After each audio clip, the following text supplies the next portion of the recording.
Hello and welcome to the latest episode of Toy Geek Maniac. I am your host, Chad Thomas.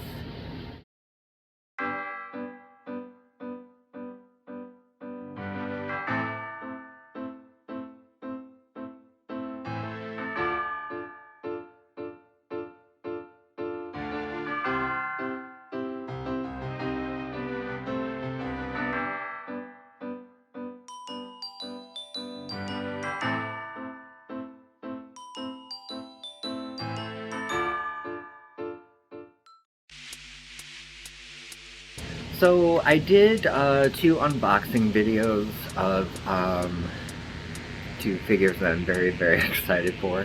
I don't know if it was my allergies that day or whatnot, but I didn't like the feel of the videos at all. So I won't be able to unbox these figures, but I will definitely be reviewing them.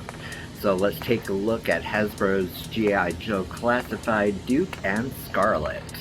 So growing up in the 80s, I wasn't really into boy properties. I was more into things like My Little Pony, Gem and the Holograms, that kind of thing. But G.I. Joe was a pretty cool cartoon, and it featured one female character that I absolutely became enamored with, and that is Scarlett. So growing up, I did have an original Scarlett, and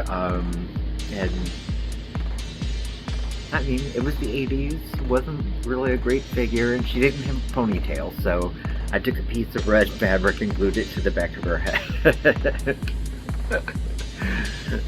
And it did make her look more feminine. She kind of looks really masculine. I didn't have an original Duke, but I was able to get his they did the line where it was kind of like an anniversary line that they just basically kind of like updated the style of the figure, still in the classic costumes. I did get the movie version of Duke, the movie version of Scarlett. There was the Ninja Force version of Scarlett, where she did actually have a tassel of hair for her ponytail.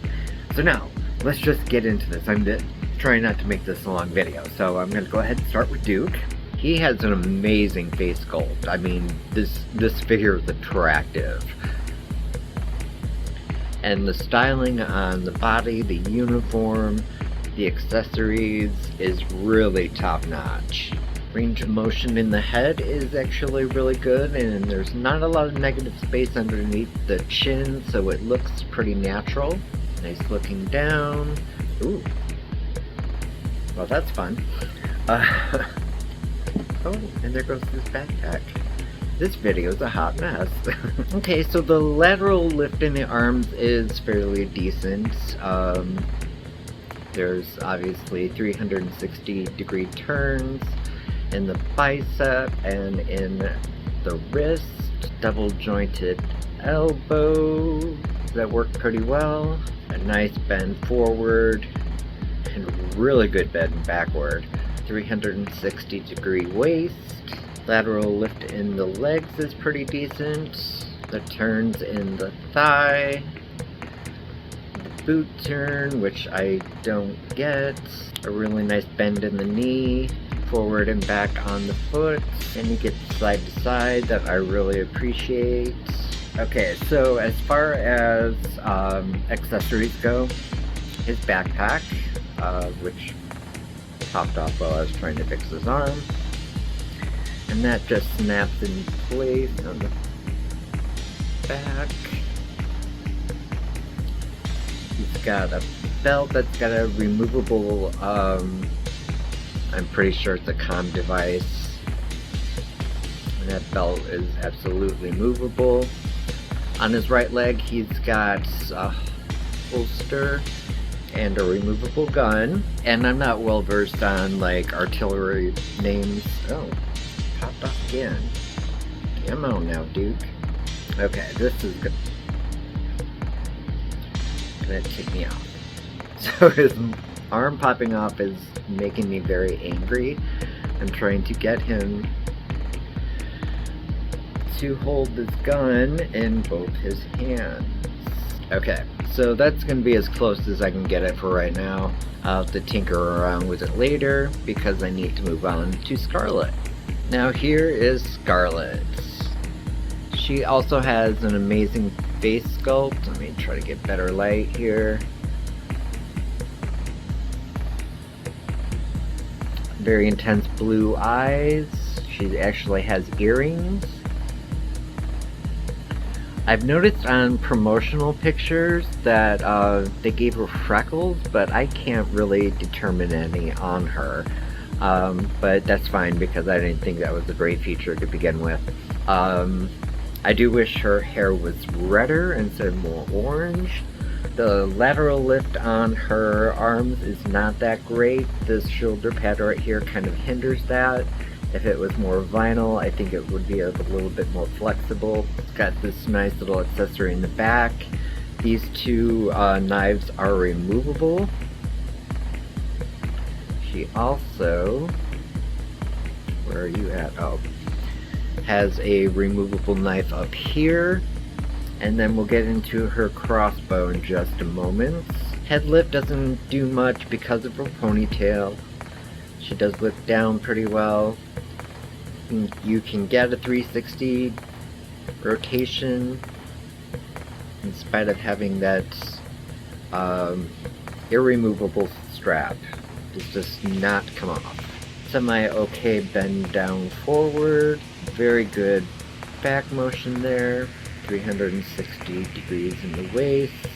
Bicep, not so much on that arm. Not at all on that arm either. She doesn't get a double jointed elbow. Her wrists do turn 360. Thighs, she does get double jointed knee. The boot turn, nice flexibility on the foot. So the detailing on this figure is really nice. It's reminiscent of her classic uniform. She's got the throwing stars on her one arm there. And they've done a really good job of making her more badass. And that's something that I really appreciate because, you know, back in the 80s, you know, most female characters in a male-driven cartoon were just damsels in distress. So she's definitely more badass. However, her signature weapon, her crossbow, unless there's some secret in the world out there that I'm unaware of, I believe I'm missing a piece because there's no handle for it. So I don't know how I would go about this. Unless, like I said, if there's a secret out there somewhere that I'm unaware of, please let me know. If there's something that's attached to her that I haven't figured out comes unattached. Yeah. So overall, we've got two very decent figures. Nothing too awful to gripe about aside Duke's arm popping off and the missing accessory for Scarlett's crossbow.